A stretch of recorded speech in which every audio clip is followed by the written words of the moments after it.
Es parte de nuestro estudio de las disciplinas espirituales. Recuerden que en este tercer nivel de la fase 2 estamos enfocándonos más de lleno en cómo vive el cristiano su cristianismo a la luz de las escrituras. Cómo vivo mi fe, cómo me desarrollo como cristiano, qué cosas debo hacer, qué disciplinas debo aprender y practicar. Entonces, con ese enfoque, hermanas, nuestras clases están encaminándose a enseñarnos cómo relacionarnos con Dios. En las clases pasadas aprendimos, por ejemplo, en la primera clase lo que es la comunión con Dios.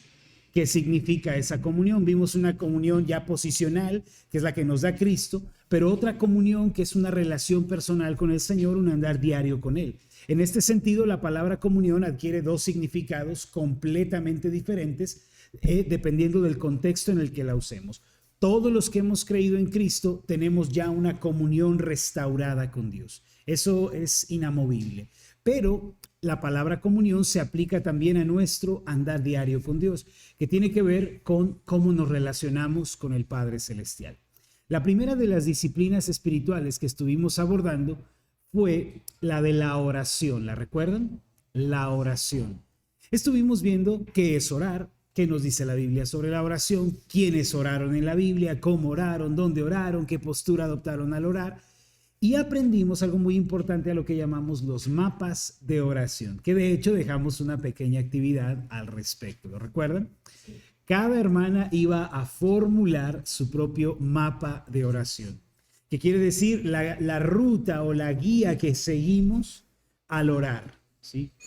Aquí pues queda pues muchísimo que decir porque cada quien puede elaborar y debe elaborar sus mapas de oración. El tema al que vamos a entrar el día de hoy, queridas hermanas, vamos a ir un poco más allá de la oración, vamos a ir a otro lugar, que es ahora las escrituras.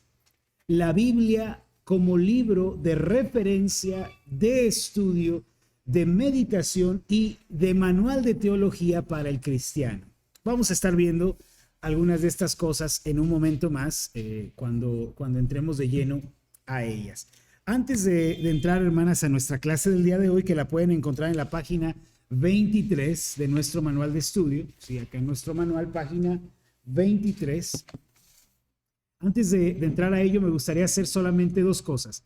La primera es hacer una mención de que nuestra hermana Dora y nuestra hermana Alma esta semana dieron inicio a su grupo de célula, ¿sí? Ellas acaban de comenzar su grupo celular después de un periodo de visitas, de acercamiento con ciertas personas. Ya consolidaron su grupo celular y ya están, bueno, empezando ese trabajo, ¿no? Gracias, hermana. Buenísimo. Ellas ya están dirigiendo su grupo y hay que estar orando mucho por ellas, pues para que el Señor las dirija, las siga usando, las siga encaminando. Pero también, hermanas, oren por ustedes porque, bueno, tiene que llegar el momento en que sirvamos, empecemos a dar de lo que hemos recibido. Recuerden, hermanas, que la experiencia cristiana no está completa hasta que empezamos a dar de lo recibido. Hoy fueron la hermana Dora, la hermana Alma, quienes ya empezaron su grupo. Mañana, hermana, es tu turno. Mañana te toca a ti. Dios también quiere usar tu vida, quiere usarte para bendecir, alcanzar, aconsejar a otras mujeres, ¿sí? Y bueno, habiendo dicho esto, hermanas, pues vamos a nuestro estudio del día de hoy. ¿Qué les parece? El estudio se titula La Palabra de Dios. Ese es nuestro estudio del día de hoy, la Palabra de Dios. Y solamente para empezar y para ir arrancando, déjenme saber, hermanas, quiénes hicieron sus lecturas. Me dice la hermana Dora que por todo el trabajo que trae y todo, ella no alcanzó. Pero las demás, ¿cómo les fue con sus lecturas personales? ¿Sí? Bueno, acá tenemos una hermana. Buenísimo, hermana, buenísimo. Mi hermana Santa, ¿qué tal nos fue? Bien, hermana. Ok. Acá mi hermana Marta, ¿cómo nos fue? Empezando apenas, buenísimo, hermana. No se me desanimen, no se me desanimen. Buenas noches.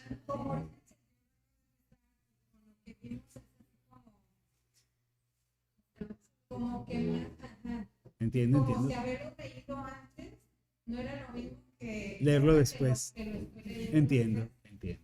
¿sí? Bueno, hermanas, las animo. Es muy probable que el día de hoy, bueno, no es probable, es un hecho que no vamos a terminar el tema de la palabra de Dios porque es un tema bastante extenso. De hecho, lo quiero dividir en tres sesiones, la primera de ellas la vamos a dividir en la estructura de la Biblia. Hoy vamos a conocer nuestra Biblia como libro, nada más. Como un libro, si tú quieres, académico, como un libro en forma, lo vamos a ver en su estructura. Lo segundo es que nos vamos a enfocar en cuestiones teológicas sobre este libro. Es más, ¿por qué lo consideramos un libro inspirado?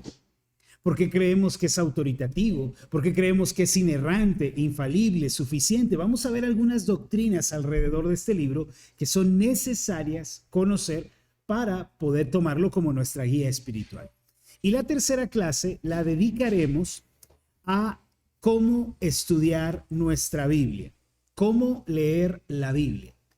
Porque mira, hermana, aquí nos vamos a enfrentar a un problema bastante, híjole, pues importante. Cuando, bueno, digo esto de cómo va a estar seccionada la clase porque en estas semanas te voy a invitar a que te regularices con las lecturas de tu libro, ¿sí? Vamos a tener esta semana y la siguiente para ponernos en orden y aterrizar. Quienes vayan atrás, como la hermana Marta, quienes se les olvidaron de pronto algunas cosas, vamos a regularizarnos en estas semanas. Ahora, este tercer punto que yo menciono de cómo interpretamos la Biblia es una espada de doble filo, corta al entrar y corta al salir. Déjame decirte por qué. En el siglo XVI, cuando se llevó a cabo la Reforma Protestante, comenzada por Martín Lutero, allá en Wittenberg, y continuada más tarde en Ginebra por Juan Calvino, ¿sí? Y continuada en Suiza por Zwinglio y por otros reformadores, cuando se llevó a cabo la Reforma, hermana, sucedió algo muy importante, que los reformadores tenían en mente que este libro debía volver al pueblo. Este libro debía terminar en manos de nosotros, que no somos clérigos, si nos situamos en el contexto de la Reforma. No somos personas que estudiaron teología, sino somos gente del campo. Y los reformadores decían, es que la palabra de Dios es para todos y debe llegar a todos. Bueno, uno de los problemas que enfrentaron los reformadores al momento de que la Biblia llegara a las personas fue cómo la vamos a interpretar. ¿Qué reglas vamos a usar para decir que estamos haciendo una correcta y apropiada interpretación de los textos? Si bien la Biblia regresó al pueblo, esto supuso un problema. El pueblo comenzó a malinterpretar las escrituras. Vamos a poner un ejemplo. Hay una parte en los evangelios donde el Señor Jesús dice: si tu ojo te es ocasión de caer, échalo de ti. Porque es mejor entrar al cielo tuerto, ciego, que entero ser arrojado al infierno. Y lo mismo dijo: si tu mano te es ocasión de caer, córtala. Si tu pie te es ocasión de caer, córtalo. Porque es preferible entrar manco o cojo al reino que entrar entero al infierno. ¿Cómo vamos a interpretar ese pasaje? ¿Cómo vamos a entender lo que Jesús está diciendo? ¿Está hablando el Señor Jesús de manera literal?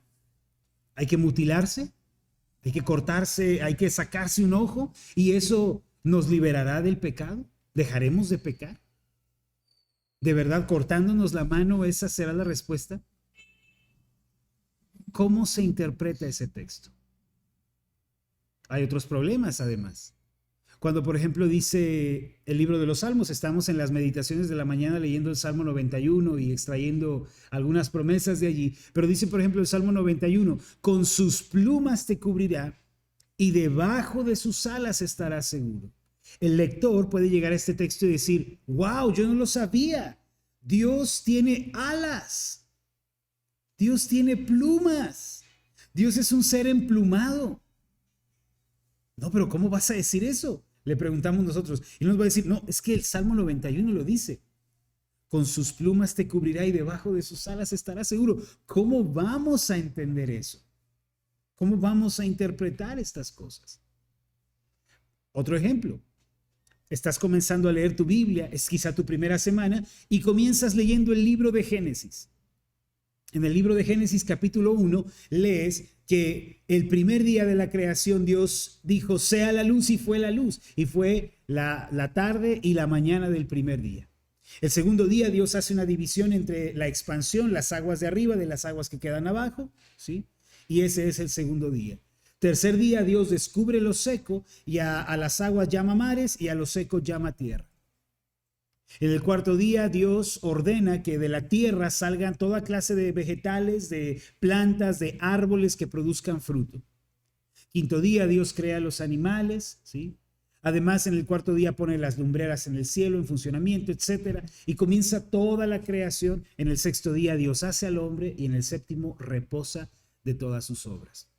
Cuando se empiezan a amontonar las personas en estos textos, empiezan a decir cosas como, no son días literales de 24 horas, sino que son eras, ¿sí? Pudieron haber pasado millones de años en el día 1 y luego otros miles de años en el día 2 y miles de años en el día 3, de modo que la creación no sucedió en 6 días literales, sino que fueron 6 eras diferentes donde todo llegó a suceder. ¿Cómo vamos a interpretar la Biblia sin caer en errores teológicos y doctrinales? Ese, queridas hermanas, ese es el asunto de los asuntos.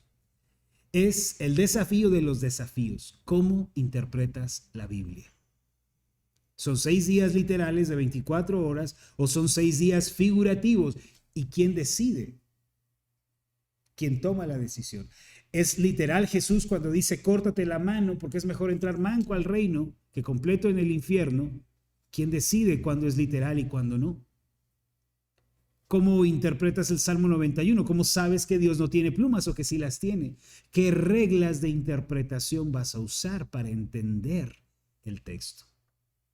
Esa disciplina se le conoce como la hermenéutica.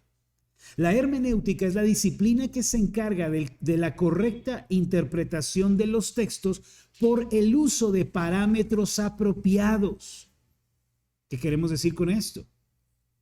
Que la hermenéutica nos sitúa frente al texto y nos avisa qué clase de texto vamos a leer, de modo que podamos saber cómo interpretar ese texto. ¿Qué herramientas me provee el texto para su interpretación?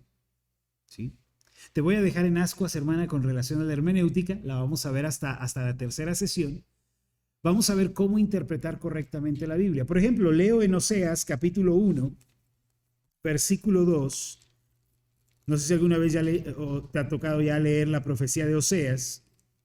Mira la sorpresa que nos vamos a llevar aquí. Oseas capítulo 1, versículo 2. El principio de la palabra de Jehová por medio de Oseas. Dijo Jehová a Oseas, ve, tómate una mujer fornicaria, una mujer prostituta, y ten hijos de fornicación, porque la tierra fornica apartándose de Jehová. ¿Cómo sé, hermana, que este no es un mandamiento también para mí y es solo un mandamiento para Oseas? ¿Cómo sé, hermana, que Dios le está diciendo esto a Oseas y no me lo está diciendo a mí? Encuentras en el Nuevo Testamento que Juan el Bautista se fue al desierto a vivir, vestía ropa de camello, un cinto de cuero, comía langostas y miel silvestre. ¿Cómo sé que eso no es para mí?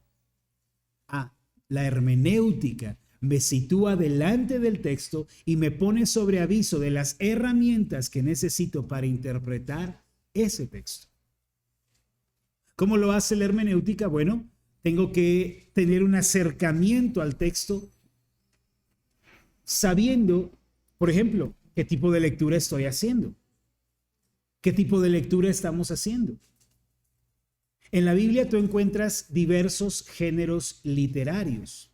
No sé si te acuerdas cuando estábamos en la primaria, hermana, por allá de segundo, tercero, cuarto, que nos enseñaron sobre los géneros literarios. Historia, poesía, fábula, metáfora, analogía, silogismo. Nos enseñaron muchos métodos o maneras de leer un texto. Bueno, resulta que la Biblia tiene diversos géneros literarios. Tiene historia, tiene poesía, tiene profecía, ¿sí? Tiene alegoría, tiene parábola, tiene silogismo y debes saber interpretar el texto en su contexto. Ya veremos más de las herramientas hermenéuticas que, hermana, te van a servir muchísimo, muchísimo a la hora de leer la Biblia y te va a guardar este cerco hermenéutico de caer en errores de interpretación para que no malinterpretes las escrituras y no vengas diciéndome un día, pastor, mire, me corté la mano, ¿no? Porque la Biblia me dice que me corte la mano. No, pastor, le hablé a mi mamá y le dije que ya no la amo más. ¿Por qué, hermana? ¿Por qué hizo eso? Porque la Biblia dice que el que no aborrece a padre y madre no es digno del reino de los cielos. No, hermana, ¿qué hizo usted? Malinterpretó las escrituras, no usó las herramientas apropiadas para la interpretación, ¿sí? Cayó en errores de interpretación. Ya estaremos viendo, hermanas, estaremos viendo más al respecto de este tópico. Vamos a entrar a nuestro estudio, queridas hermanas, si son tan amables de acompañarme a la página 24 de nuestro manual. El tema del día de hoy se titula La Palabra de Dios. La Palabra de Dios. En nuestra confesión de fe, la Confesión de Fe de Londres de 1689, en el apartado, en el artículo número 1, que es de las Sagradas Escrituras, se nos dice que este libro que conocemos como Biblia, también lo podemos llamar Sagradas Escrituras o Palabra de Dios escrita. Este libro, hermana, no sé cómo diga, en algunas portadas viene la frase Santa Biblia. A ver, enséñame tu Biblia, hermana, por favor, déjame ver la portada de tu Biblia. ¿No dice nada? Por ejemplo, la hermana Santa dice Santa Biblia, ¿sí? En la pasta, no en la pasta, perdón, en el lomo, ahí dice Santa Biblia, Santa Biblia, Santa Biblia, ¿sí?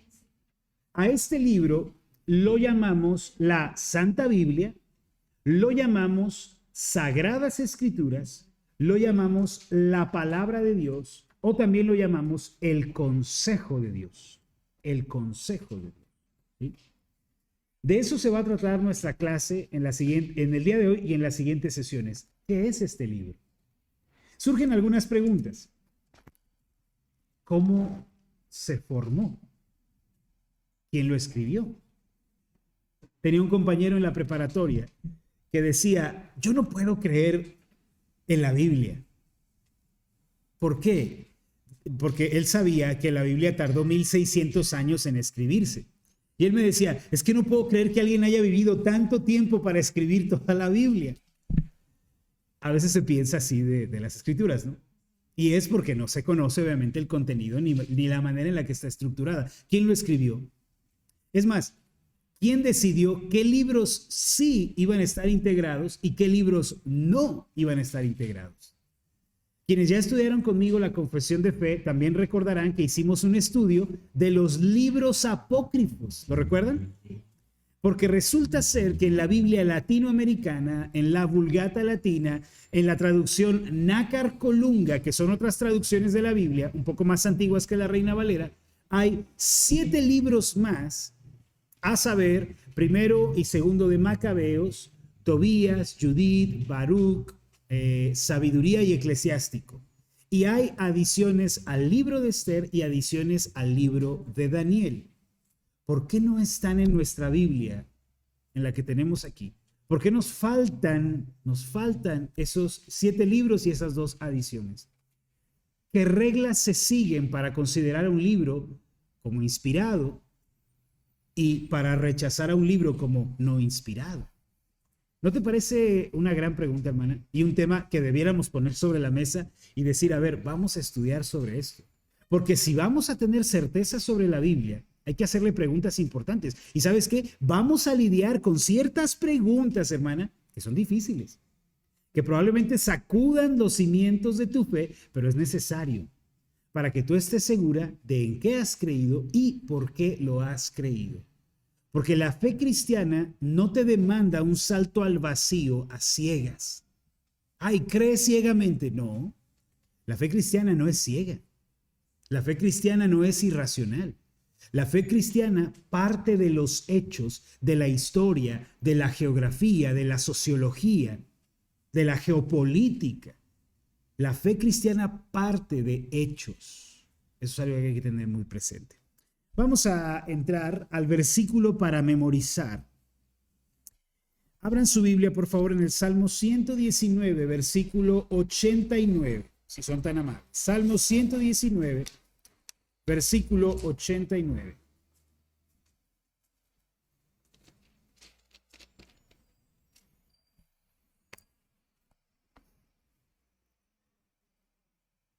Vamos a leerlo todos juntos, ¿les parece? Dice: para siempre, oh Jehová, permanece tu palabra en los cielos. Fíjate lo que está diciendo el salmista. Todo el Salmo 119 es un cántico de exaltación a la palabra de Dios, a la ley de Dios. En esta ocasión el salmista dice: para siempre, estableciendo una cualidad de las Escrituras: son eternas, para siempre. Pueden leerse en la época de David, pueden leerse en la época de Moisés, pueden leerse en nuestros días, queridas hermanas, y siguen vigentes. Alguien dijo que la Biblia es más actual que el periódico de esta mañana, que las noticias ahí en tu Facebook esta mañana.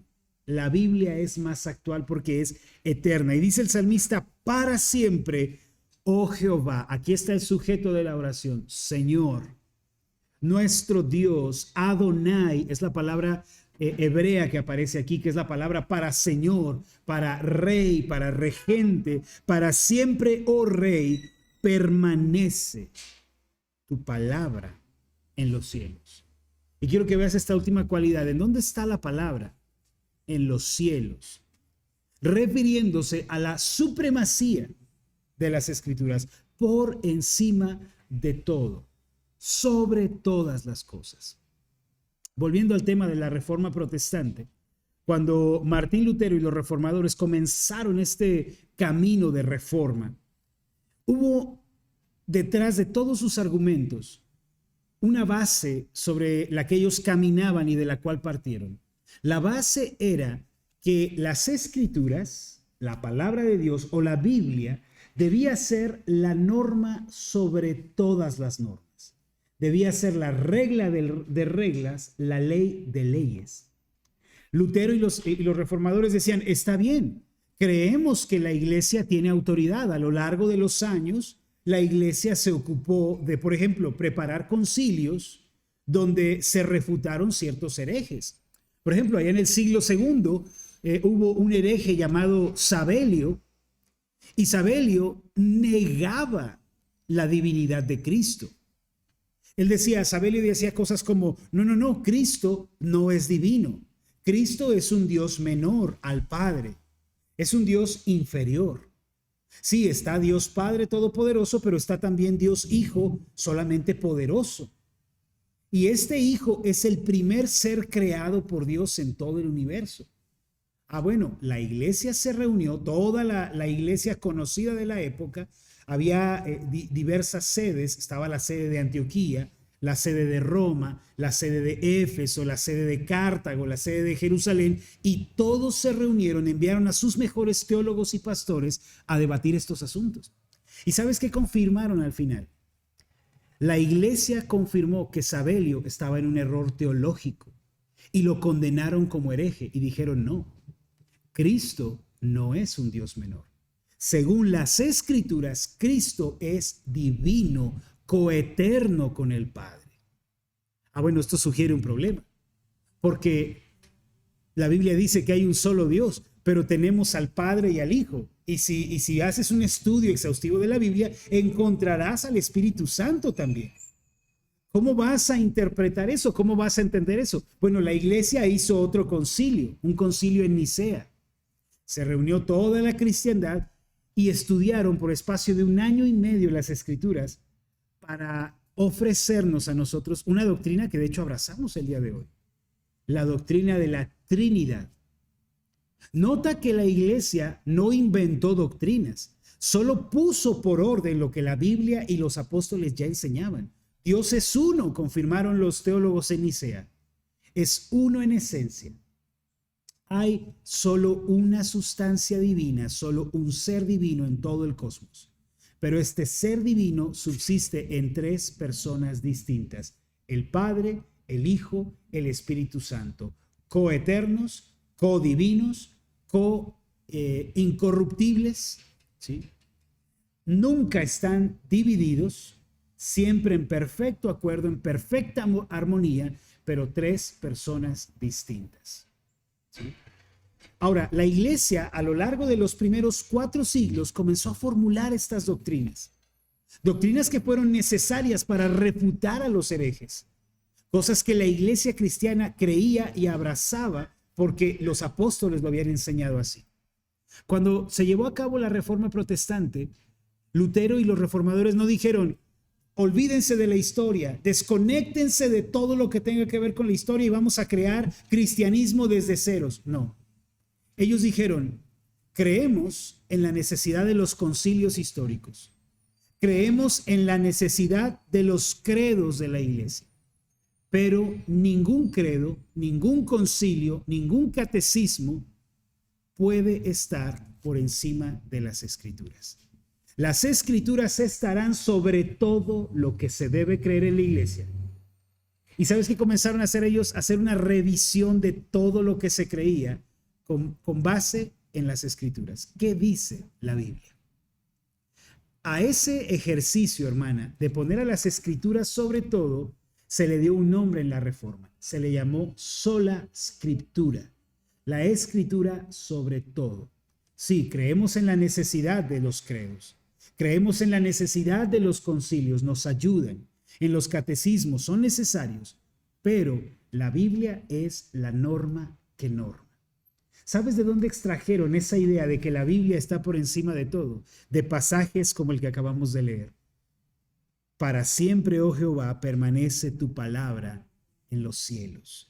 Tu palabra es suprema, tu palabra está sobre todo. Nadie puede estar por encima de las escrituras. No hay autor, no hay pastor, no hay ministro que pueda estar por encima de las escrituras. Ni siquiera, hermana, aunque se te caiga la quijada hasta el piso, ni siquiera el propio Papa de Roma. ¿Sí? Ni siquiera él, hermano. Ni siquiera Naasón Joaquín, ni Aarón Joaquín, ni ninguno de la Luz del Mundo, ni la Atalaya, la Sociedad de los Testigos de Jehová, ni la Confesión de Fe Bautista de Londres de 1689, nadie está por encima de las Escrituras. Si descubrimos algo que no se conforma a las Escrituras en la confesión de fe de nuestra iglesia, ¿quién tiene que cambiar? ¿Las Escrituras o la confesión?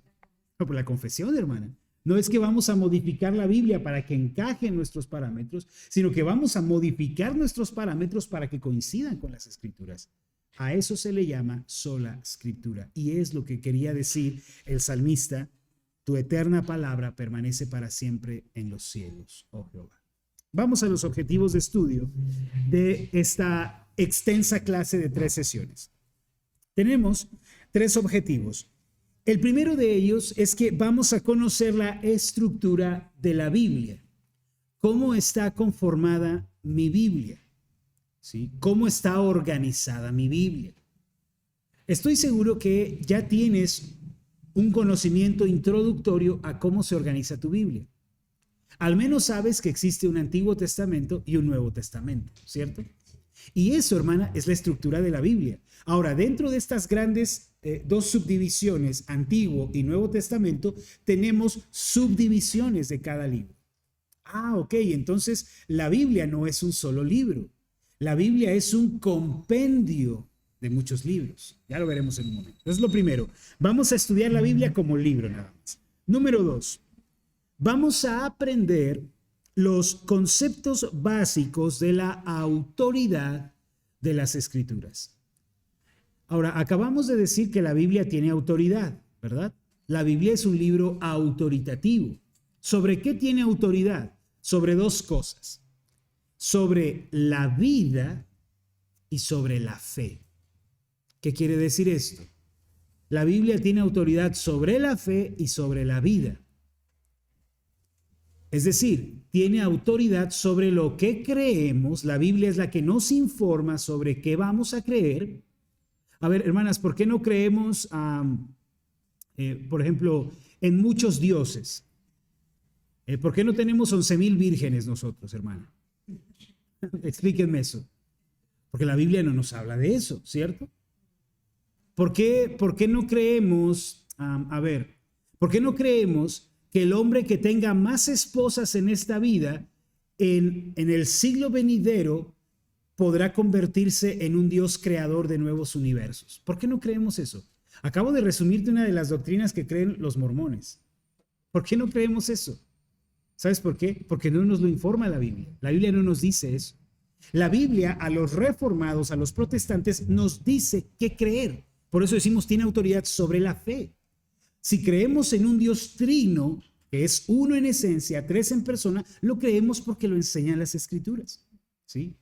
Si creemos en el perdón de los pecados por la obra redentora de Cristo, lo creemos porque eso es lo que nos informan las Escrituras. Si creemos que habrá una resurrección de los muertos al final de este siglo, es porque las Escrituras nos informan al respecto de ello. Si creemos en la existencia de un infierno, un fuego eterno que nunca se apaga, y que el diablo y sus ángeles y todos los pecadores no arrepentidos serán puestos allí, si creemos en eso, es porque la Biblia nos informa sobre ello, ¿sí? Así que la Biblia es la autoridad para lo que creemos, pero no solo eso, es la autoridad para lo que hacemos, lo que vivimos, para la vida, ¿sí? ¿Por qué decimos, hermana, que nos tenemos que congregar los domingos? Porque la Biblia nos informa sobre ello. ¿Por qué? A ver, ¿por qué cuando nos reunimos los domingos leemos las Escrituras, oramos con manos extendidas al cielo? ¿Por qué cantamos salmos, himnos y cánticos espirituales? ¿Por qué hay una predicación de la palabra? ¿Por qué hay sacramentos como el bautismo, la Santa Cena? ¿Por qué hay estas cosas? Porque la Biblia nos dice que así tiene que ser cuando los cristianos se reúnen. Es lo que la Biblia nos informa, ¿sí? ¿Por qué creemos que el hombre debe casarse con una sola mujer, no con 2, ni con 5, ni con 10? Porque es lo que el testimonio de las Escrituras nos dice que debemos hacer, ¿sí? Entonces, hermana, fíjate, decimos que la Biblia tiene autoridad para lo que se cree y lo que se hace, la fe y la vida. Pero esto suscita algunas preguntas. ¿De dónde viene esa autoridad? ¿Quién le dio esa autoridad a la Biblia? Bueno, aquí entran en función estas doctrinas o conceptos básicos de la autoridad de las Escrituras. Puedes escribirlos por ahí, hermana, ¿sí? A la par, solo para que vayas teniendo una idea. El primer concepto de la autoridad de las Escrituras es que es un libro inspirado por Dios, de inspiración divina. ¿Qué es eso? Ya lo descubriremos a plenitud cuando nos toque esa clase. Decir que es inspirado es decir que proviene de Dios, que Dios es el autor, que Dios dio las Escrituras. Eso nos lleva al segundo concepto. Si Dios dio las Escrituras, entonces las Escrituras deben ser inerrantes. ¿Qué quiere decir inerrancia? No contiene errores. La Biblia no contiene contradicciones. La Biblia no se equivoca. Es precisa, es acertada y es veraz. ¿Por qué afirmamos que es inerrante? Porque es inspirada. Si no fuera inspirada por Dios, bueno, está abierto a la posibilidad de que el libro tenga errores, pero es un libro inspirado, por tanto inerrante. Siguiente concepto, por tanto infalible. ¿Qué quiere decir la doctrina de la infalibilidad? Infalible, que no falla. No falla. Cuando la Escritura afirma algo, cuando la Biblia dice algo, eso se cumplirá. Eso tiene un cumplimiento. No falla. La Biblia No es que, por ejemplo, por una parte diga, más buscad primeramente el reino de Dios y su justicia y todas estas cosas os serán añadidas. No es que tú vayas a hacer un experimento, vamos a decir. Voy a experimentar y buscas el reino de Dios tal como la Escritura lo delimita y al final Dios no añadió, no cumplió. Bueno, pues esto falló. No puede ser así. La Escritura va a cumplirse en todo lo que ha prometido cumplirse. ¿Sí? Veremos entonces en esta clase que otro de los conceptos de la autoridad de las Escrituras no es solo que sea inspirada, inerrante, infalible, ¿sí? Sino que además es suficiente. Suficiente. ¿Qué quieren decir los bautistas reformados como nosotros cuando señalan que la Biblia es suficiente? Bueno, ciertamente no es suficiente en todas y cada una de las cosas de esta vida, porque la Biblia no nos habla de biología, de geografía, de astronomía, de gastronomía, no nos dice todo lo que necesitamos saber de todas las cosas. Pero es suficiente en materia de salvación y piedad. ¿Qué quiere decir esto? Que la Biblia te provee todo lo que necesitas saber para ser salva y para vivir la vida que a Dios le agrada. No tienes que acudir, hermana, al libro del Mormón, a la atalaya de los testigos de Jehová. No tienes que acudir al catecismo de la Iglesia Católica, Apostólica y Romana. No necesitas acudir al Tripitaka de Buda, a los escritos de los Vedas. Las Escrituras te informan todo lo necesario para la salvación y para la piedad. De manera introductoria, hermana, esos son los conceptos básicos que vamos a estar explorando, no solo como conceptos, sino su sustento histórico, teológico, para poder nosotros aceptarlo dentro de nuestro acervo cristiano. Y el tercer punto de nuestro estudio, la tercera clase, hermanas, se va a tratar de cómo hacer de la Biblia nuestro manual de vida. Otra manera de decirlo es cómo leer las Escrituras. ¿Cómo estudio la Biblia? Lo que decíamos hace un momento sobre hermenéutica, la disciplina encargada de la correcta interpretación de un texto, en este caso la Biblia. ¿Sí? Ahora, la Biblia no es solo que la debamos interpretar bien, porque tú puedes tener una excelente interpretación bíblica, pero una pésima aplicación de la Biblia, y no es lo mismo. Nunca es lo mismo. Mira, los fariseos eran buenos intérpretes de la ley, pero eran pésimos hacedores de la ley. ¿Sí? Y hoy en día, hermana, encontramos buenísimos expositores de la Biblia, buenísimos intérpretes de las Escrituras, pero pésimos aplicadores de las Escrituras. Mi deseo no es solamente informarte de cómo puedes entender bien la Biblia, sino cómo como cristiana puedes llevarla a la práctica en su contexto. Lees que Jesús dice, el que no aborrece a padre, madre, esposa e hijos y aún su propia vida no puede ser mi discípulo. Bueno, usando las correctas reglas de interpretación del texto, podemos concluir que lo que Jesús está diciendo no es un odio indiscriminado a todo ser humano, que debo salir a la calle y odiar a todos. Según nos dice el texto, el amor que tenemos a Jesucristo debe exceder el amor que tenemos al padre, a la madre, a la esposa, a los hijos y aún a nosotros mismos. ¿Sí? Ahora, ¿cómo se aplica eso?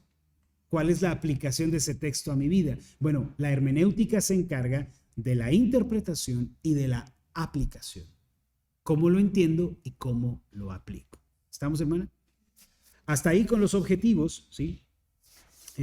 Vamos a ver algunas preguntas introductorias.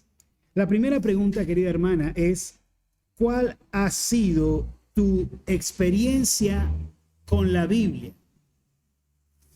Hermana, ¿cuál ha sido tu experiencia con la Biblia?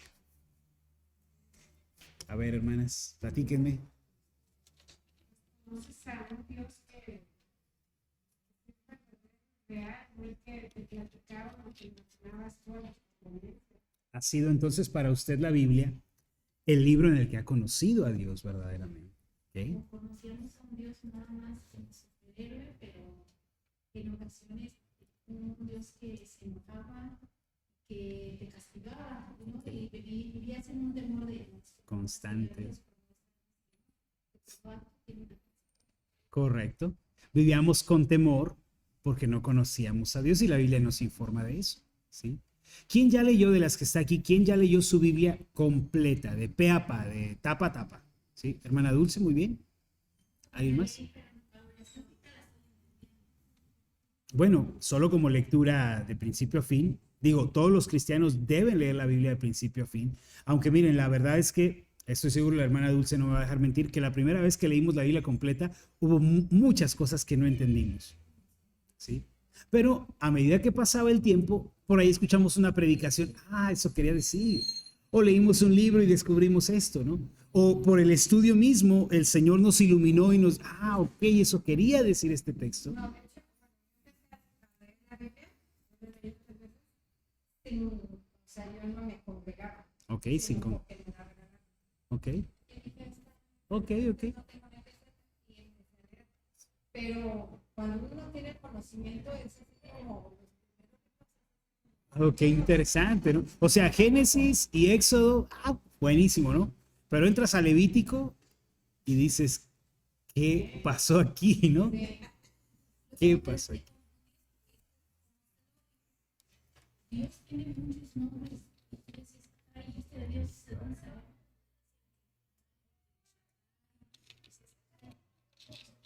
se va? ¿Quién es, no? De pronto te encuentras en la lectura a un ángel de Jehová. ¿Quién es este personaje? Luego te encuentras, por ejemplo, a Josué en el capítulo 6, antes de conquistar Jericó, que tuvo un encuentro con el príncipe de los ejércitos de Jehová y se postró y lo adoró. ¿Quién es? ¿Qué será? Y luego el Espíritu de Jehová, el Espíritu de Dios, su Espíritu Santo ya en el Nuevo Testamento. ¿Quién es? ¿Quién es ese Espíritu? ¿Quién es este No, y los Dios? sacrificios que hacía, o sea, desde un principio, y cómo amaba a su pueblo, era como, ¿qué estoy haciendo aquí? Sí, sí. Pero después como que lo va uno envolviendo, porque de primero sí da así como, da miedo. Correctamente. Sí, sí. Qué interesante, hermana, es su experiencia con la Biblia. Quizá en algunos casos, yo conozco casos de personas que ha sido muy frustrante leer la Biblia. Un joven me platicaba que no ha podido terminar la Biblia, que siempre se propone leerla a principios de año y no termina, no termina, no termina. Y su experiencia ha sido frustrante porque no ha podido terminar de leer la Biblia. ¿Sí? Creo que todos tenemos una experiencia diferente con las escrituras. ¿Sí? Sí que yo estoy, ya empezó a leer hace 2 años, cuando me dio Apocalipsis, En el manicomio, miren nada más. no sé qué, no sé qué se le reveló, pues de su misma mente, le entiendo. Wow, eso es interesante. No conocía a nadie que por la Biblia hubiera quedado mal. A menudo es diferente, quedan bien, la gente queda bien. Bueno, No sé qué, yo no sé. bueno, luego son otros factores. Sí, sí. Leyendo eso, Ok. mucho miedo, y ahorita ya empieza. Bueno, buenísimo. Yo me una experiencia en la plática en mi trabajo, que precisamente, pues, la señora es una señora muy, ¿cómo se puede decir? Irritable, sí. Se me acercó y me dijo, A la orden.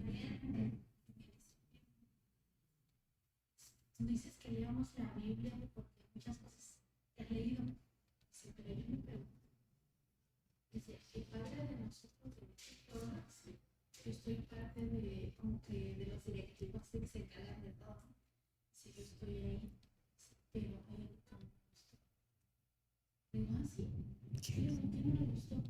Dice, porque dice que se tiene que acumular como, ellos no entendieron, ¿no? O sea, las limosnas, pero que padre me quiera rezar, quién sabe de qué, pero que dijo, pero no me roben a los que están enfermos, porque ellos no pueden. Y yo le dije, nada más. ¿por qué no? Si es por los somos que tenemos que llevar más. Por Y supuesto. me dice, no, porque así dice la Biblia. Ah, Dice, ¿en dónde qué lo dice? caray. Digo, "Ah, caray", digo, Qué Biblia, ¿no? ¿Qué Biblia será esa? digo, pero,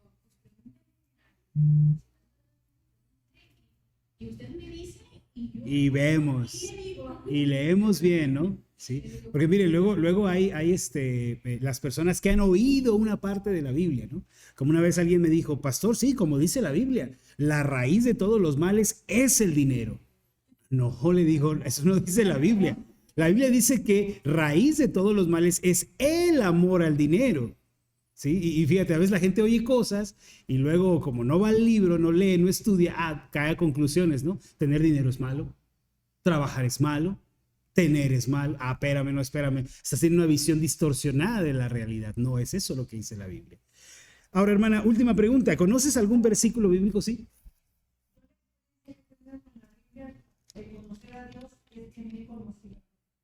Hermana, maravilloso. Ha sido un espejo, por así decirlo. La verdad es que me ha dado, o sea, te das cuenta Wow. de lo que es Dios y de lo que es y de lo mal que Uy. estás o de lo Sí, sí. engañado que estás. Híjole, hermana. Sí, sí, sí. Un espejo, un espejo. Sí.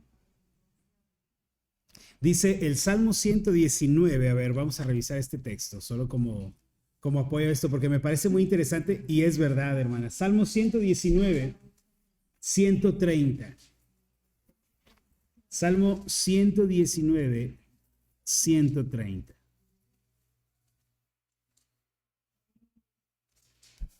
Una persona aquí en los comentarios me dice, hola, conozco a mormones y estos no tienen varias esposas como se dice. Quizá haya ramas del mormonismo como las hay de cristianos y en muchas hay diferencias. Bueno, la cuestión es que ya los mormones más modernos son un poco más moderados con esto. Pero que se vayan a la fuente, al mormonismo ortodoxo, José Smith, ¿no? Lo mataron sus propios seguidores porque él se metió con sus esposas. Es historia 1.0, ¿no? Ya lo revisará quien quiera. Bueno, dice el Salmo 119, 130, la exposición de tus palabras alumbra. Mira, hermana, la exposición de tus palabras alumbra, hace entender a los simples. Cuando empiezas a estudiar las escrituras, empiezas a conocer el contenido de la misma, es un espejo para mirarte a ti. Y empiezas a ver, como dice la hermana, lo engañado que estás, lo malo que eres, lo pequeño que uno viene a ser. Híjole, hermanas, qué tremendo. ¿Sí? Última pregunta. ¿Conoces algún versículo bíblico de memoria, hermana?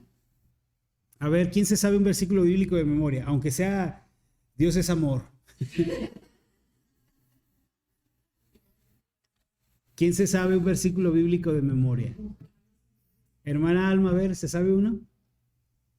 No, no mordisqueado, hermana, no mordisqueado. Oigan, en la mañana yo estoy, en las mañanas, en las meditaciones de la mañana, yo estoy proponiendo que nos aprendamos versículos bíblicos. Voy a empezar a pensar que nomás los copian de internet y me los pegan ahí en la transmisión, hermanas. No, hermanas, ánimo, ánimo. El cerebro es un músculo y como todos los músculos hay que ejercitar. Sí, sí. Sí, sí, hermana, sí. Hermana Dori.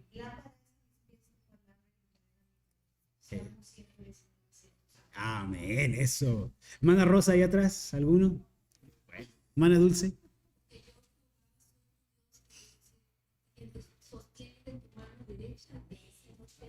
Yo te ayudo. Era Isaías 41:13. Pero buenísimo, hermana. Hermana Santa acá. Porque no hay otro nombre bajo el cielo dado a los hombres. Hechos 4:12, buenísimo, hermana Marta. Clama, clama a mí. Grandes. Ajá, que tú no conoces. Ya ven, hermana, sí se saben textos bíblicos. Hermana Lupita, ¿alguno? Hermana Moni. El Jesús lloró, hermano.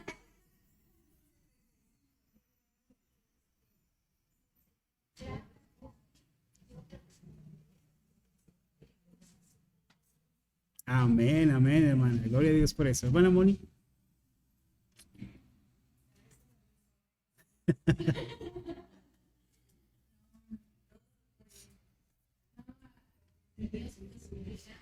Todo lo que os falta en Cristo Jesús. Filipenses 4:19. Buenísimo. Mi hermana Madeline, ¿alguno? Romanos 8:28. Hermana Carlita. Dios es vida eterna en Cristo Jesús. Romanos 6:23. Amén, hermanas. Buenísimo. Ya ven si se sabe en la Biblia. Estamos aprendiendo, hermanas. Buenísimo. Paso a paso, poco a poco. Ay, así, así. Se les borra el cassette, ¿no? Se les borra el cassette. Vamos, hermana, al apartado número 1. Sé dónde está. O sea, se sabe el contenido, pero no la cita. Y sé dónde está la Biblia. Buenísimo. Pues en algún lugar tenemos que empezar. Hay que empezar a hacer ejercicios de relación, ¿no? Háganse no sé, un ejercicio de poner el texto y luego el versículo o la cita, algo así para...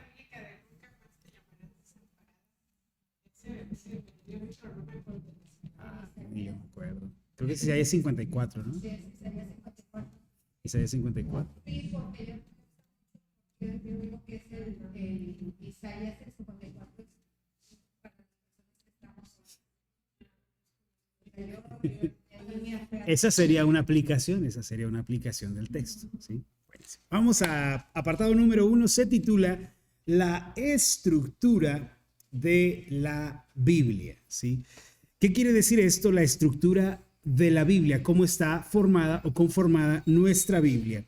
Vamos a comenzar diciendo que la Biblia es el libro de Dios. Es el libro de Dios, ¿sí? A este libro, hermana, se le conoce también como el canon de las Escrituras. Canon de las Escrituras. Así lo podemos llamar también, el canon, ¿sí? El canon. De pronto cuando escuches o leas en algún libro de teología el canon, bueno, ya sabes que se refiere al compendio de estos libros.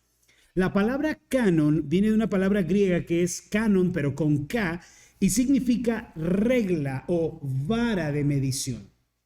Eso significa la vara de medir. Ahora, ¿por qué se le llama canon? El canon de las Escrituras, porque se refiere, hermana, a los criterios, a los parámetros que se emplearon para identificar a los libros que eran inspirados de los que no eran inspirados. Por ejemplo, vamos a poner algunos ejemplos muy, muy sencillos. Primero, la palabra Biblia, queridas hermanas, que tanto usamos, Biblia, es una palabra en latín que significa o se traduce en la palabra biblos. Que biblos es biblioteca. Biblioteca. La palabra Biblia, entonces, básica y fundamentalmente significa una biblioteca. ¿Qué es una biblioteca, hermanas? Sí, un compendio de libros. ¿Tienen biblioteca en su casa a propósito? Un espacio, un rinconcito ahí donde tengan sus libros, ¿sí? Hermanas, en esta clase yo les he recomendado libros, ¿sí? Vayan comprándose poco a poco sus libros y vayan poniéndolos ahí en su estante, léanlos, estudienlos, por ejemplo, los comentarios bíblicos que hemos recomendado. ¿Qué otro libro recomendamos por ahí? ¿No se acuerdan? El diccionario, por ejemplo, el interlineal, no sé si se acuerdan, y uno va formando su propia biblioteca. La biblioteca al final es una colección de libros, ¿sí? Salvo que a la Biblia le añadimos la palabra santa o sagrada, que quiere decir que esta es la biblioteca sagrada o la biblioteca santa. Se le llama canon a este libro, el canon, por los parámetros que se usaron a la hora de seleccionar los libros que se consideraban como inspirados. Aunque esto lo vamos a ver más de lleno en la siguiente sesión, por ahora puedo mencionar algunos de ellos, algunas de esas reglas que se siguieron. La primera de ellas era la historicidad, por ejemplo. ¿Qué quiere decir este parámetro, esta regla de la historicidad? Bueno, que los libros que forman el canon deben coincidir históricamente con el autor que los escribe.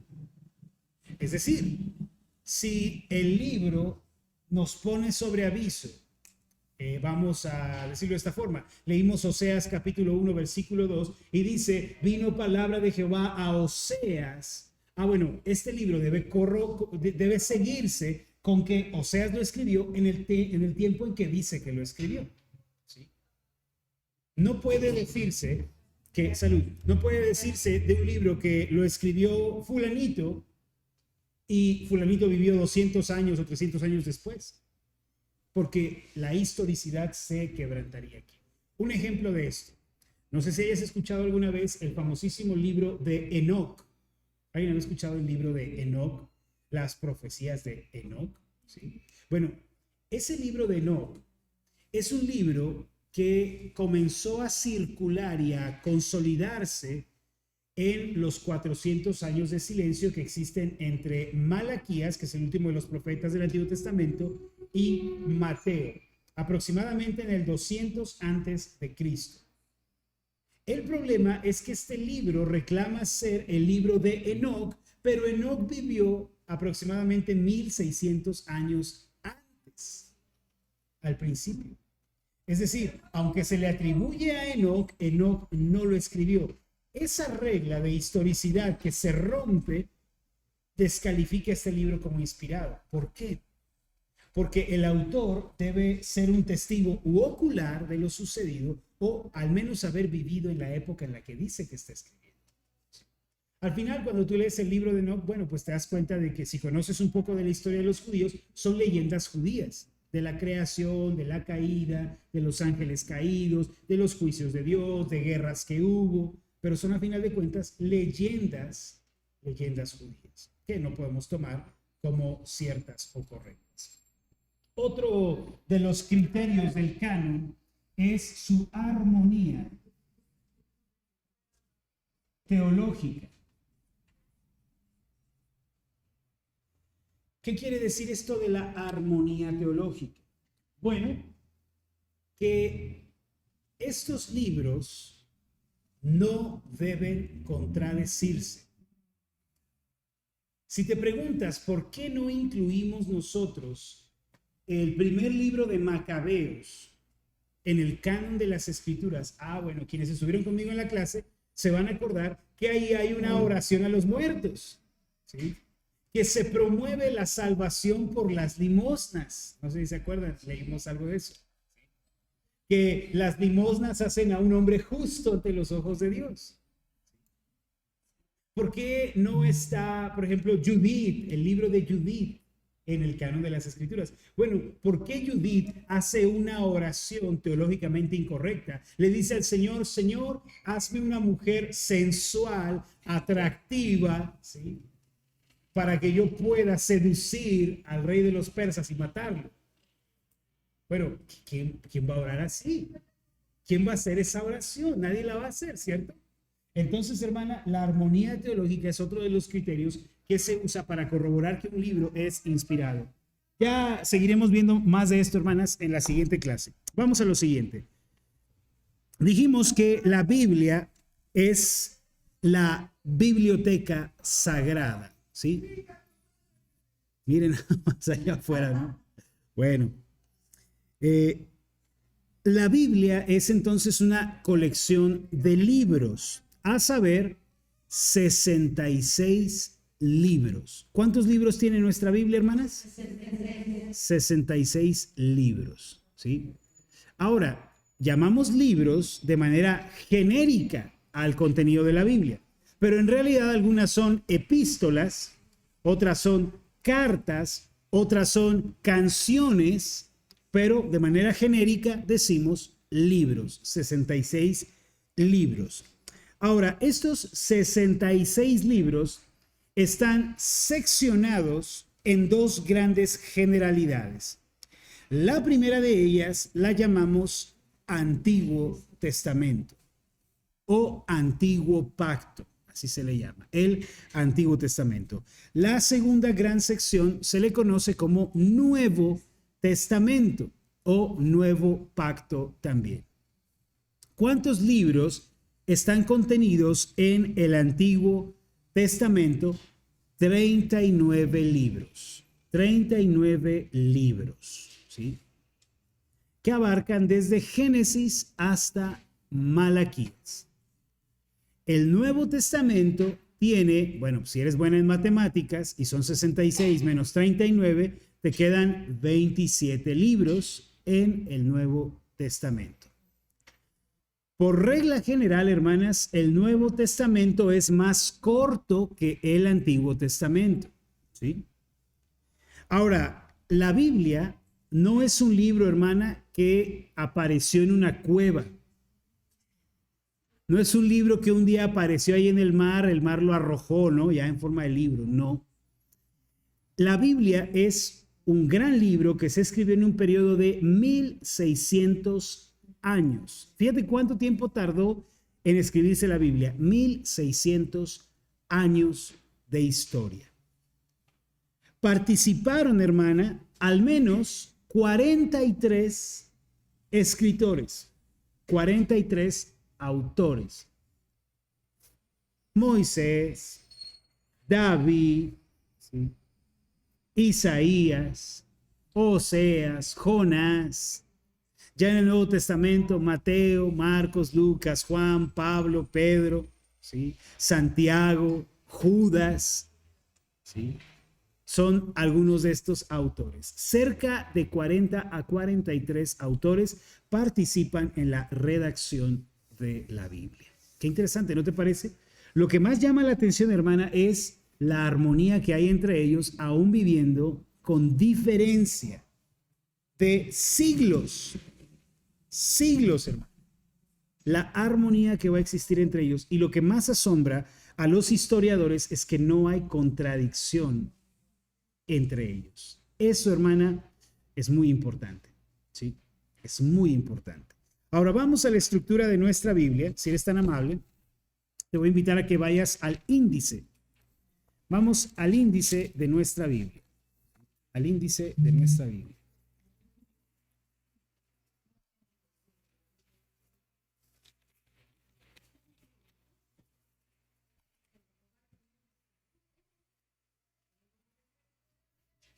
Sí. ¿Ya estás en el índice? Bueno, te voy a pedir, si no quieres rayar tu Biblia, que aunque lo tenemos en el manual, te voy a pedir que lo hagas tú misma en tu cuaderno. Vamos a hacer el ejercicio. Vamos a empezar y pone el título Antiguo Testamento. Antiguo Testamento, ¿sí? Y vamos a ir haciendo subdivisiones, ¿sí? Para estructurar nuestra Biblia. Vamos a ver cómo la estructuraron nuestros teólogos para que la pudiéramos estudiar. Dentro del Antiguo Testamento vamos a encontrar lo que se llama los libros de la ley. Libros de la ley, o también llamado Pentateuco. Penta de 5, teucos, leyes. ¿Sí? Pentateuco. 5 normas, 5 leyes. ¿Cuáles son los primeros, estos 5 libros de la ley de Dios? Vamos a repetirlos en voz alta, hermana. Génesis, Éxodo, Levítico, Números y Deuteronomio. ¿Sí? Los primeros 5 libros de la Biblia. Después de esta primera sección de libros de la ley, vamos a encontrar a lo que se llaman los libros históricos.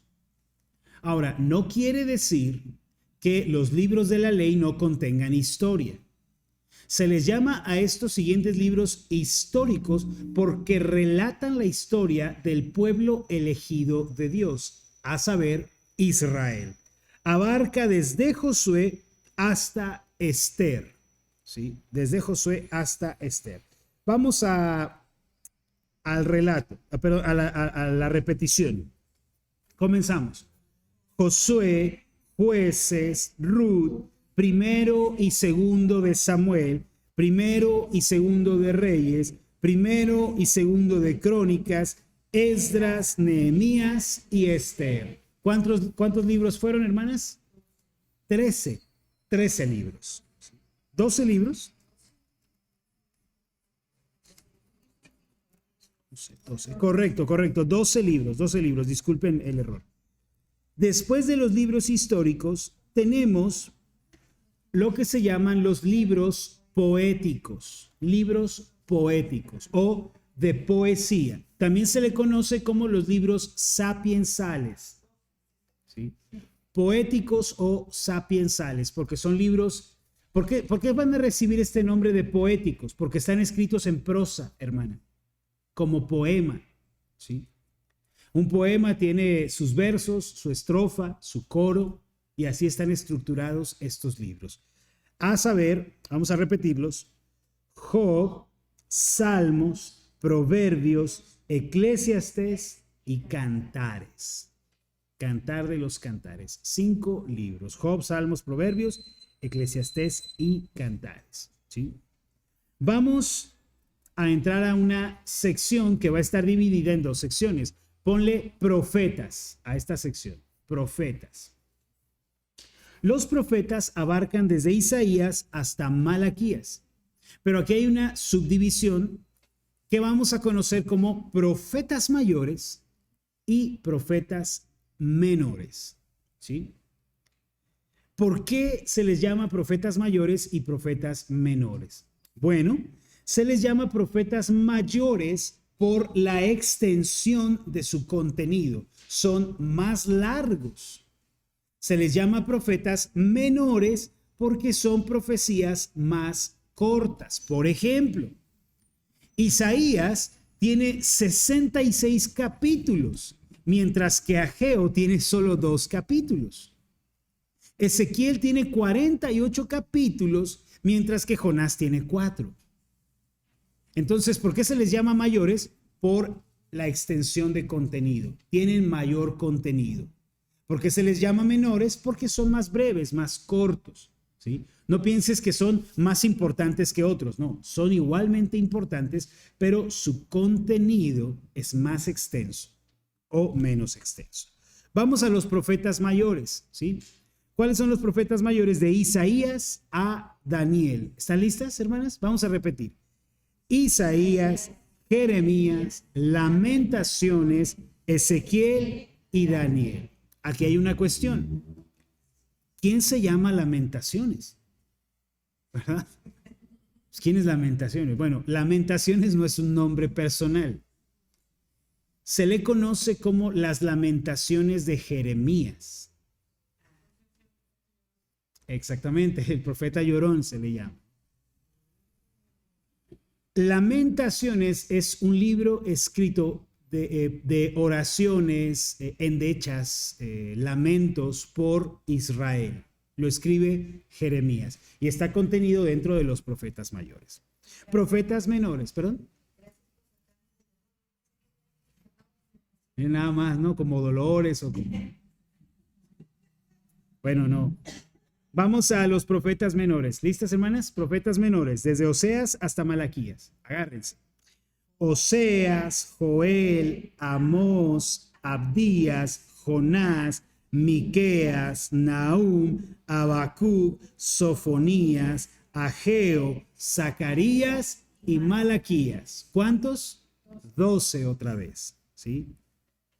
Hermana Dora, ¿por qué se les llama profetas mayores a los libros de Isaías hasta Daniel? Es más extenso, ¿sí? Hermana Alma, ¿por qué se les llama profetas menores de Oseas a Malaquías?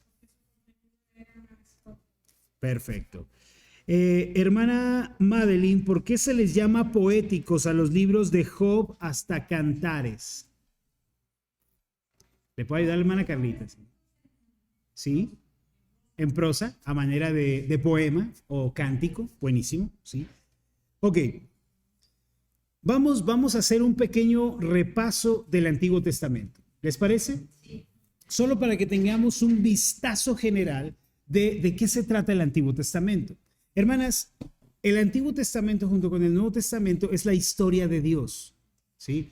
El libro no se trata de nosotros, no es un libro de nosotros, es un libro de Dios.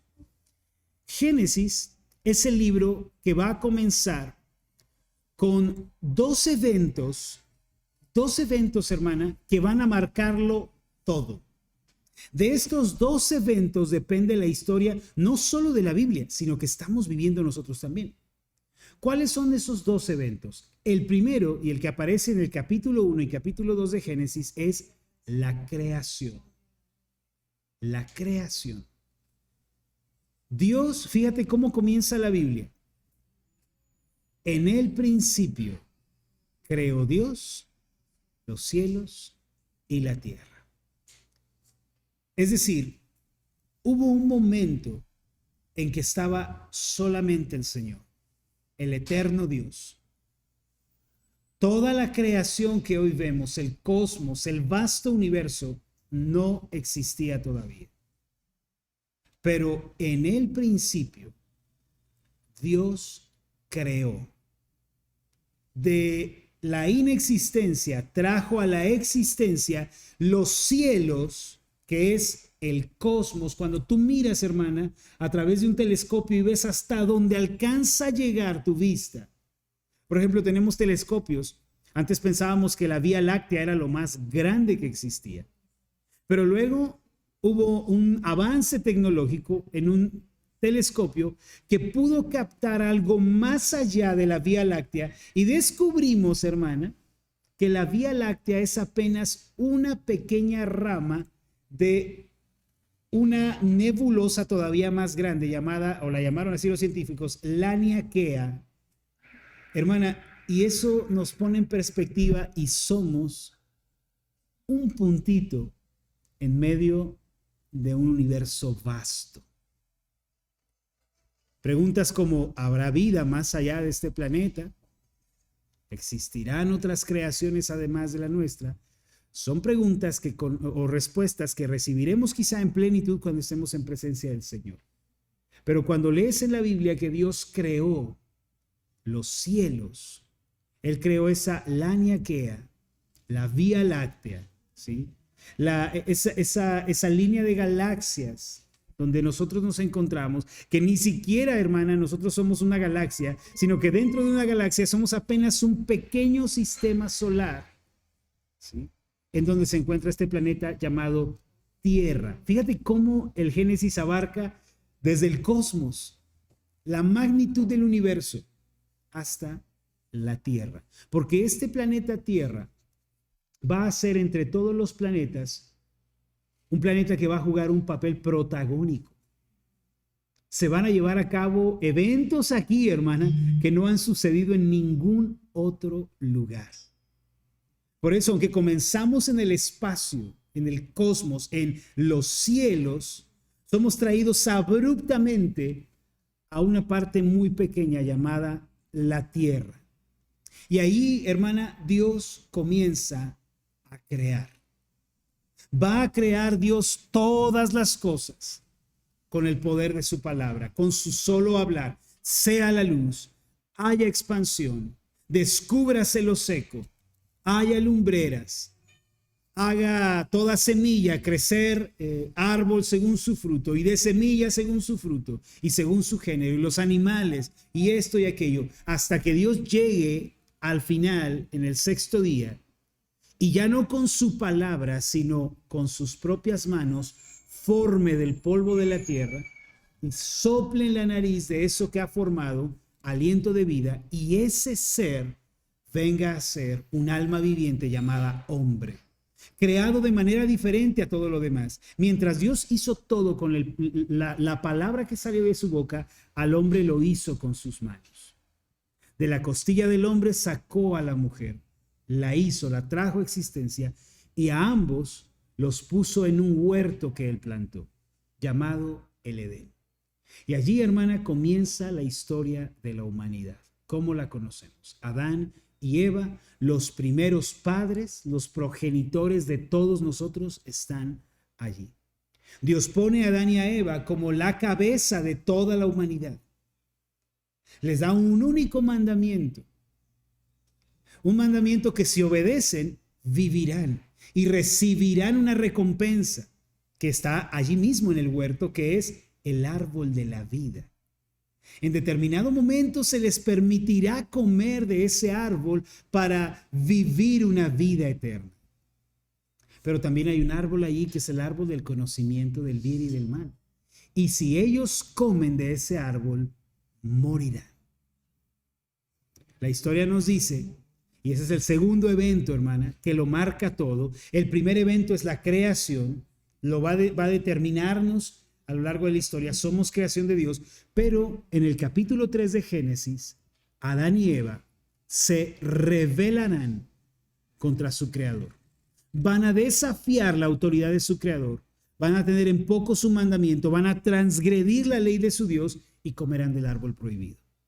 En ese momento, hermana, la humanidad caerá. Viene una caída inminente, radical, instantánea. Adán y Eva abren sus ojos, se ven desnudos y saben que han pecado, que han caído.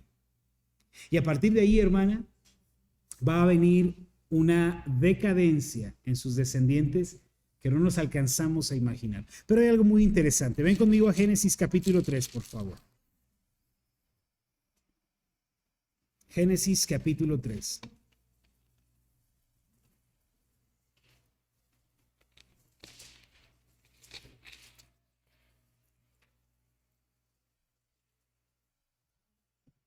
¿Listas, hermanas? Génesis 3. Luego de la caída, versículo 12, y el hombre respondió, la mujer que me diste por compañera me dio del árbol y yo comí. Entonces Jehová Dios dijo a la mujer, ¿qué es lo que has hecho? Y dijo la mujer, la serpiente me engañó y comí.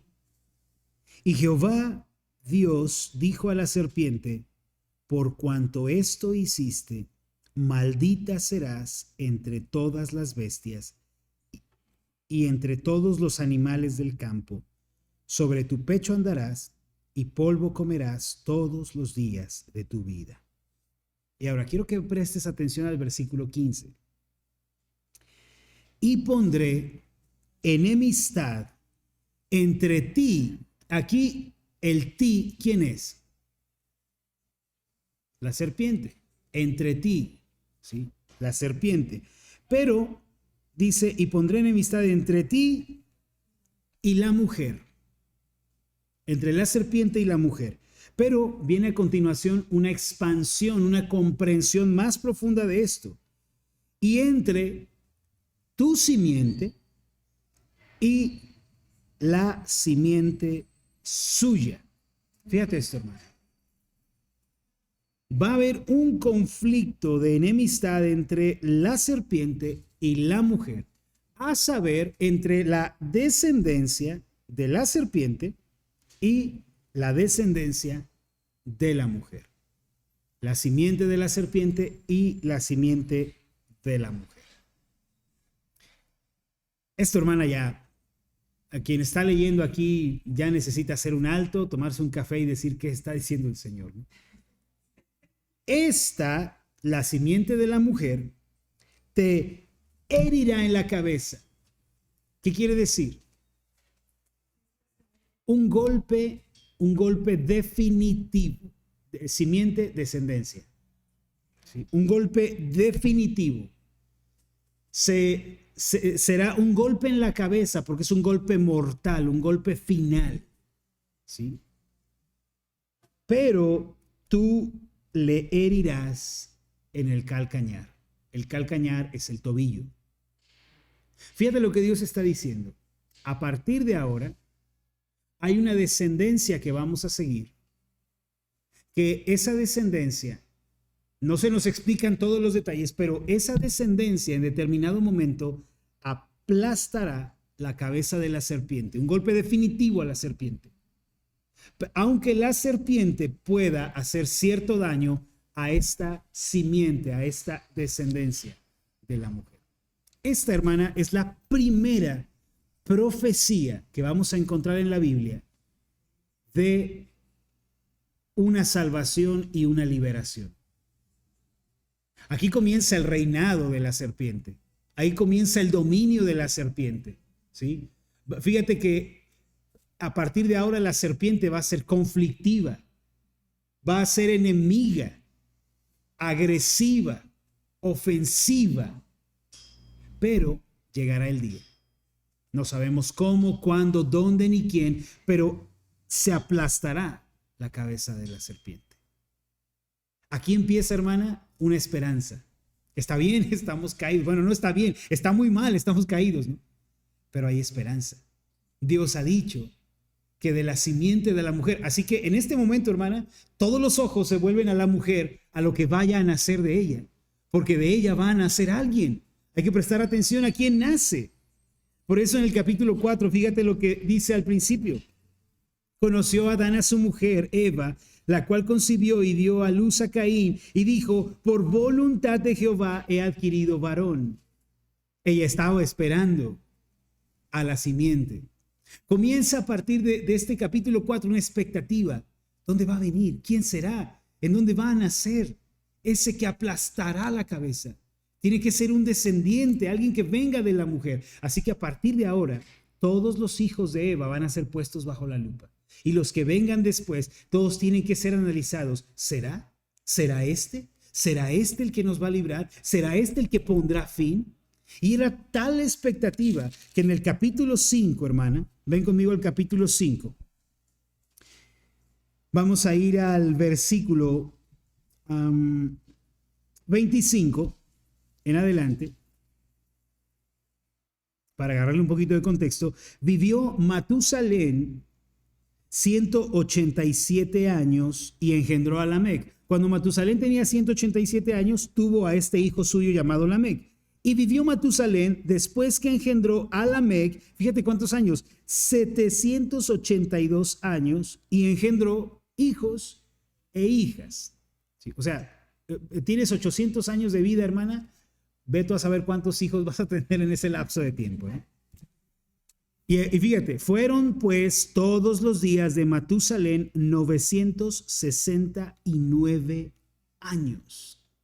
¿Por qué vivía tanto la gente? Bueno, porque al pecado le tomó tiempo degradar a la raza humana. El pecado no pudo acabar con la perfección del ADN de los seres humanos, le tomó bastantes siglos degradar a los seres humanos. Pero aquí viene algo muy interesante. Vivió Lamec 182 años y engendró un hijo. Fíjate, aquí se nos dice no de inmediato el nombre, sino que engendró un hijo. Esto nos pone sobre aviso a los lectores. ¿No estamos esperando un hijo?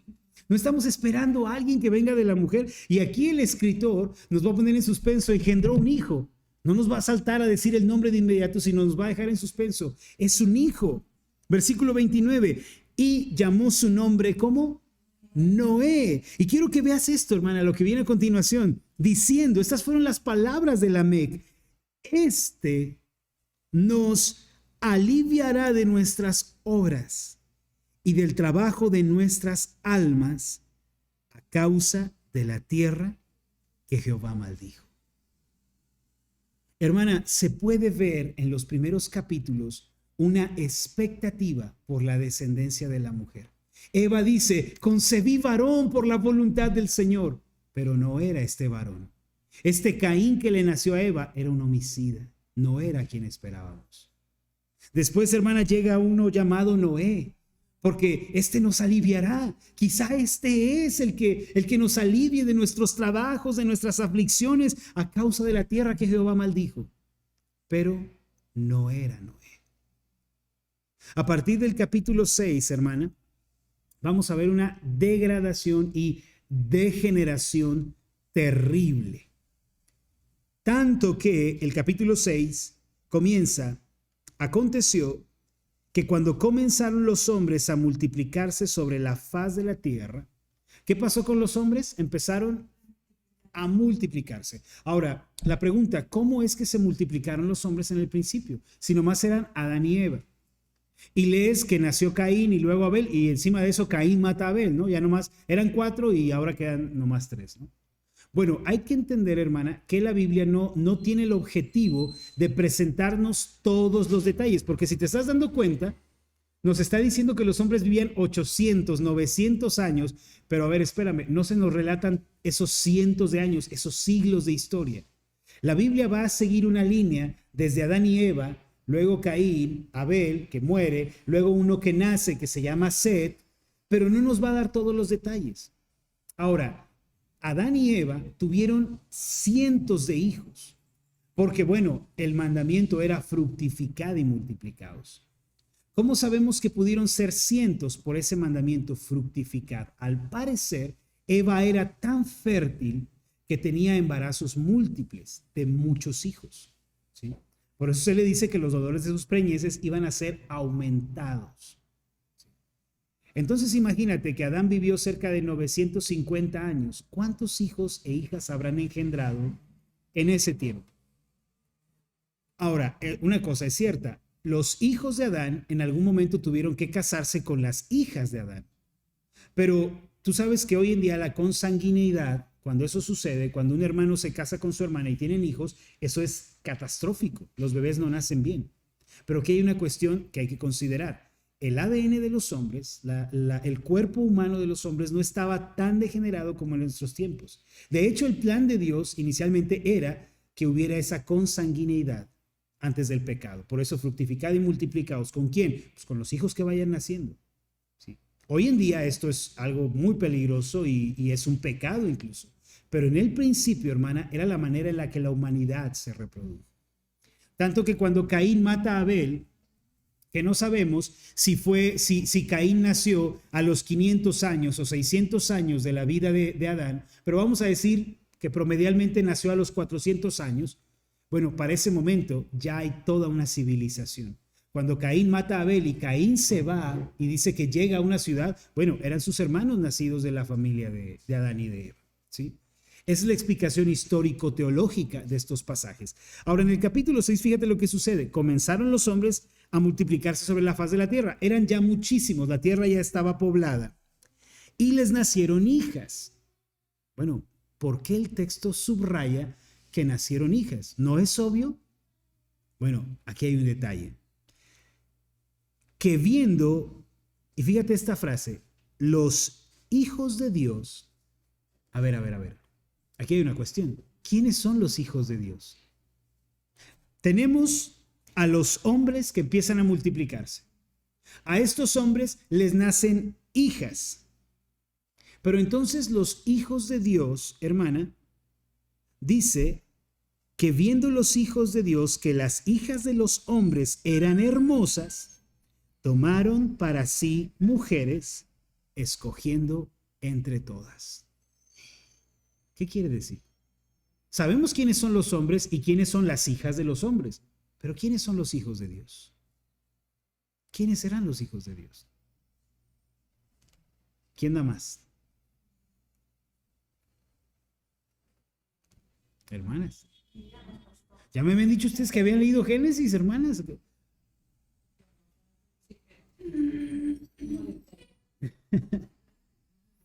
No vamos a entrar en detalles, solo vamos a decir lo siguiente. Job capítulo 2 habla de los hijos de Dios que vinieron a presentarse delante de Jehová y entre ellos vino Satanás, entre ellos.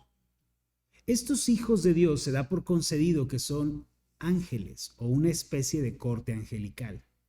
Aquí tenemos ángeles o seres angelicales viendo a las hijas de los hombres que son hermosas y ellos van a tomar de las hijas de los hombres mujeres para sí con las que se casen y con las que tengan hijos. Hermano, esto es preocupante. El caso es que para el versículo 5, esa mezcla derivó en una degeneración acelerada, tanto que dice el texto, y vio Jehová que la maldad de los hombres era mucha en la tierra, y que todo designio de los pensamientos del corazón de ellos era de continuo solamente el mal. Ya entraremos en algún momento a estudiar el libro de Génesis a plenitud, más adelante, pero ahora tenemos una creación, una caída, una promesa de redención y una humanidad a la expectativa de quién será ese que nos va a librar. Llegamos a Génesis 6, hay una degradación terrible y vamos a encontrar que Dios determina acabar con todo lo que ha creado. El diluvio. De Génesis capítulo 7, hermanas, a Génesis capítulo 9 vamos a encontrar lo que es el diluvio y el pacto de Dios con Noé. ¿Sí? En el capítulo 9, Dios le va a decir a los hombres, ok, reiniciamos todo, fructifiquen y multipliquen. Se va a ver algunos cambios importantes. A partir de ahora, los hombres pueden comerse a los animales, pueden comer carne. Antes no. A partir de ahora, todo animal que está en la tierra se lo van a poder comer, es para su sustento. Ya no solamente plantas, sino ahora carne también. ¿Sí? Se va a preservar y aquí se va a dar una ley que quien mate a alguien debe pagar con su propia sangre. Una ley moral, una protección a la propiedad privada también, no robarás, no debemos robar, etcétera. Pero en el capítulo 11 la humanidad va a hacer algo. Porque aunque Dios acabó con esa primera generación, con el diluvio, y solo sobrevivieron 8 personas, la maldad del corazón Dios sabía que no iba a cesar. En el capítulo 11, los hombres, en lugar de esparcirse por toda la tierra, ¿sabes qué van a hacer? Van a concentrarse y van a decir, nada que nos esparcimos. Vamos a construir una torre que llegue hasta el cielo y haremos nuestra morada junto a Dios. Bueno, Dios los mira desde el cielo y dice, no, esto va a estar muy difícil, ¿no? Y Dios desciende y los confunde dándoles idiomas a todos ellos, diferentes. Y al no entenderse, desisten de esta torre y ahora sí se esparcen por toda la tierra. Y aquí, hermana, es donde nacen las razas. ¿Sí? Aquí es donde nacen las etnias. Cada quien va para su lugar, para su parte. Ahora, ¿qué pasó con este hijo, con este descendiente? ¿Dónde quedó? ¿Dónde se perdió? Bueno, en el capítulo 12, Dios va a retomar el tema. Capítulo 12, pero Jehová había dicho a Abraham, vete de tu tierra y de tu parentela y de la casa de tu padre a la tierra que te mostraré. Y aquí viene lo interesante. Y haré de ti una nación grande y te bendeciré y engrandeceré tu nombre y serás bendición. Bendeciré a los que te bendijeren y a los que te maldijeren maldeciré y serán benditas en ti todas las familias de la tierra. En estos 11 capítulos que acabamos de ver, Dios parece que hizo un silencio, destruyó a la humanidad con agua, pero ahora retoma el tema. Abraham, contigo, que eres descendiente de Set, directo, hijo de Adán, contigo vamos a retomar el tema y de ti voy a hacer una nación, un país, un pueblo especial. A Abraham le van a hacer un hijo llamado Isaac. A Isaac le van a hacer un hijo llamado Jacob. Y Dios va a cambiar el nombre de Jacob por Israel. Y todo eso va a suceder en el Génesis, hasta el capítulo 50. Al final del capítulo 50, los israelitas, los hijos de Israel, van a ir a Egipto por motivo de que hay un hambre en la tierra.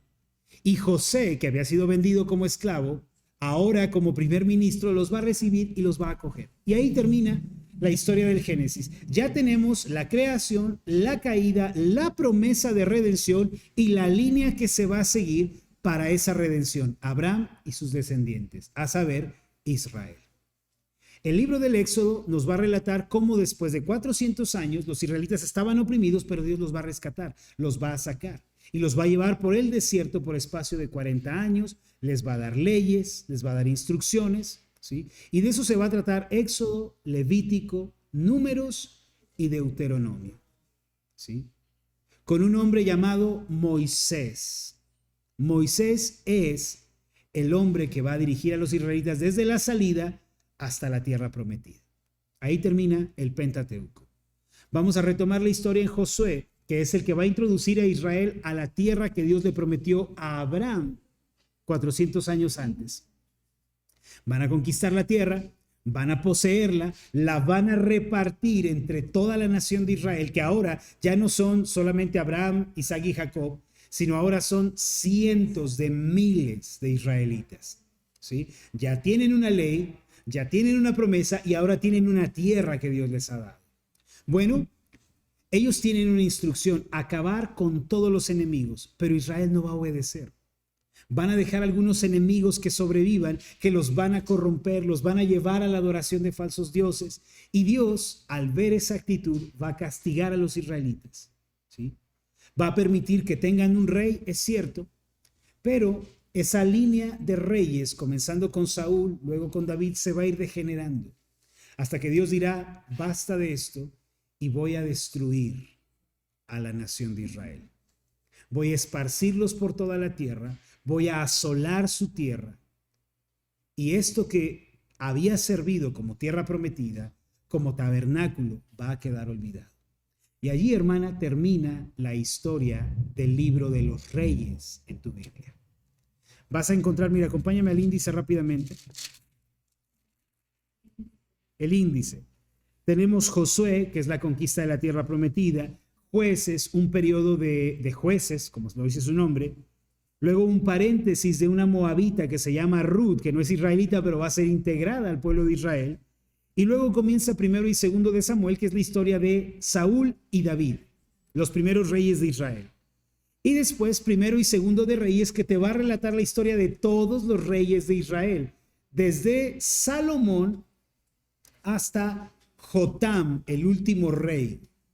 ¿Qué va a pasar en ese ínter de tiempo, que son casi 600 años de historia? Una degradación de Israel. Es interesante, hermana, pero los profetas que encuentras al final del Antiguo Testamento profetizan en todo este tiempo de los reyes. En nuestra Biblia está los reyes aquí y los profetas acá, pero hay que verlos en el mismo tiempo, ¿sí? Profetizan en el mismo tiempo y se la pasan diciéndole a Israel, arrepiéntete, porque si no Dios te va a destruir. Reyes, vuélvanse al Señor. Pueblo, no adoren ídolos. Y el pueblo, aquí no va a pasar nada. Y entonces, al final del libro de Reyes, Dios envía a los babilonios que arrasan con la tierra prometida. Termina el Antiguo Testamento, hermanas, con dos personajes, Esdras y Nehemías. ¿Qué hacen ellos? Después de 70 años de cautiverio en Babilonia, se les permite regresar a una Jerusalén destruida. Nehemías va a regresar para reconstruir los muros de Jerusalén y Esdras va a regresar para reconstruir el templo. Pero ¿sabes qué va a suceder? Ya no es lo mismo. Ya no es lo mismo. Aquella gloria que experimentó Israel con David, con Salomón, ya no es lo mismo. El templo se reconstruyó, sí, pero aquí ha cambiado algo. Es un lugar que ya no tiene la presencia de Dios. Sí, los muros se reconstruyeron, pero ya no parece ser la ciudad santa. Y después de Esdras y Nehemías, Dios va a hacer un silencio. No va a levantar profeta. Nadie va a levantarse y va a decir, así dice el Señor. Aquí termina la era de los profetas.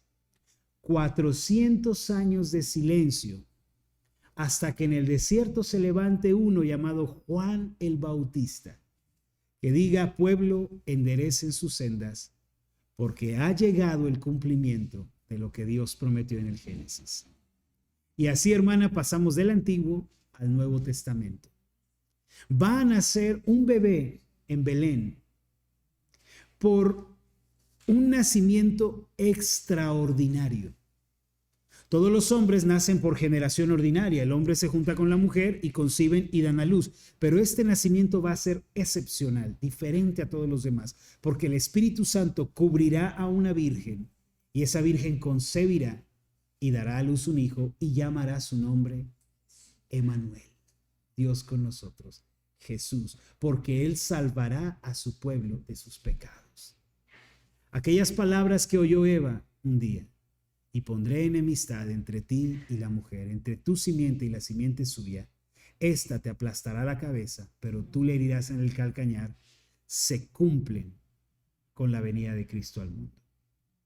Cristo es ese hijo nacido de mujer que tanto esperamos en el Antiguo Testamento. Todo en el Antiguo Testamento apuntaba a la venida de este hijo, de este Dios con los hombres. ¿Sí? Bueno, hermana, aquí vamos a terminar nuestra clase del día de hoy. ¿Sí? Es el resumen del Antiguo Testamento. ¿Sí? Próxima semana, si Dios presta la vida, comenzaremos desde donde terminamos. ¿Qué te ha parecido, hermana, la historia de la Biblia? ¿Qué opinas ahora del texto sagrado? Comienza a tomar sentido, ¿no? de qué se trata la Biblia. No es la historia de los hombres, es la historia de Dios. La historia de Dios. Y cómo Él salva a su pueblo de sus pecados. Tantos detalles, hermana. Preguntas que quedarán pendientes. ¿Hay vida en otros planetas? ¿El cosmos tan grande como es solo para nosotros? ¿Sí?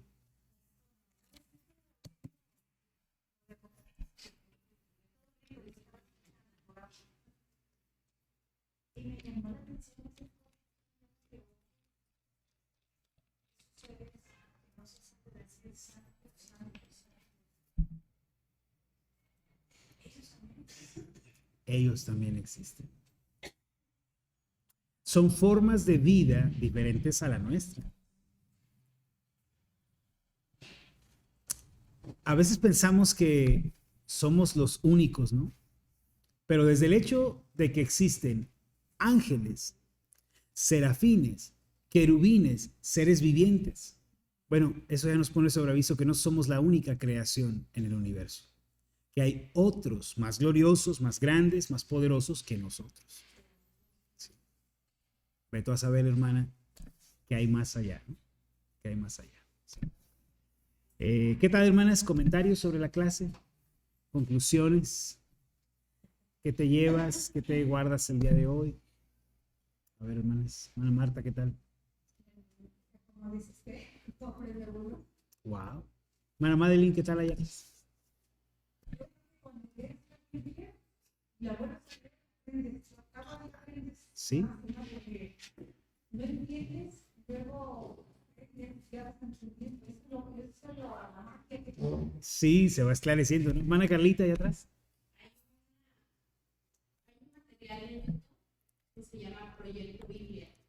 El Bible Project, sí. Está padrísimo porque igual si vas a empezar a leer un libro, escuchas, te abre un poquito el panorama y después, Sí, sí, sí. Es muy bueno el Bible Project, lo recomiendo, escúchenlo.